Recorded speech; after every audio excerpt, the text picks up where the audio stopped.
இப்போ 95வது திவ்யதேசம் கேரள திவ்யதேசங்கள்ல கடைசி திவ்யதேசம், கேரளத்துல கடைசி திருவாட்டாறுன்னு பேர். இங்க எப்படின்னா, நீங்க அனந்தபுரத்துக்கு போனேள் அதே மாதிரிதான் இருப்பார் பெருமாள். அப்படியே நீங்க மிரர் இமேஜ் வச்சுங்கோ. திருமுடி அங்கன்னா இப்ப திருமுடி இங்க, திருவடி அங்கன்னா இப்ப திருவடி இங்க, அவ்வளவுதான் திருவட்டாறு. ஆனா ஒரு சின்ன வித்தியாசம் எங்கன்னு சொல்றேன். பெருமாளுக்கு ஆதிகேசவன் பேர். பிரம்மா ஒரு யாகம் பண்ணார், அவர் பண்ணிண்டே இருப்பார் அந்த பிரம்மா.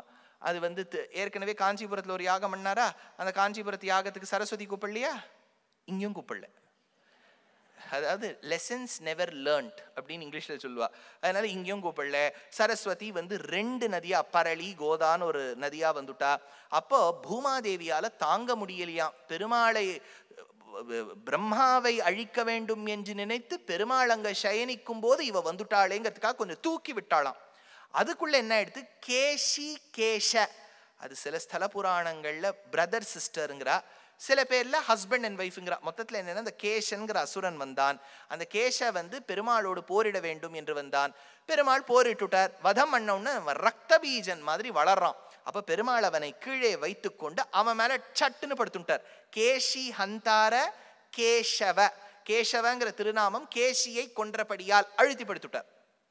இப்ப அந்த இன்னொரு பொண்ணு இருக்காளே கேசி, அவ என்ன பண்றதுன்னு தெரியல. அவ என்ன பண்ணா, 2 நதியா வந்தா. அப்ப பூமாதேவி தூக்கி விட்டா. இப்ப பூமாதேவி தூக்கி விட்டா. அதனால ஒரு 25 படி நீங்க இந்த பெருமாளை ஏறி போய் சேவிக்க வேண்டும். வாட்டாற்றான் அடிவணங்கேன்னு ஆழ்வார் பாடியிருக்கார். அருள் பெறுவார் அடியார்த்தம் அடியனேற்கு ஆழியான் அருள் தருவான் அமைகின்றான். அது நமது விதி வகையே இருள் தருமான் ஞாலத்துள் இனி பிறவியான் வேண்டேன் மருள் ஒழி நீ மடனெஞ்சே வாட்டாற்றான் அடிவணங்கே என்கின்ற திவ்யதேசம். எம்பெருமான் மோக்ஷதானத்திலே பிரணத பாரதந்திரியம் வளம் மிக்க நதியிலே கரை புரளும் அப்படின்னு அழகிய மணவாள பெருமாள் நாயனார் சாதிச்சிருக்கார்.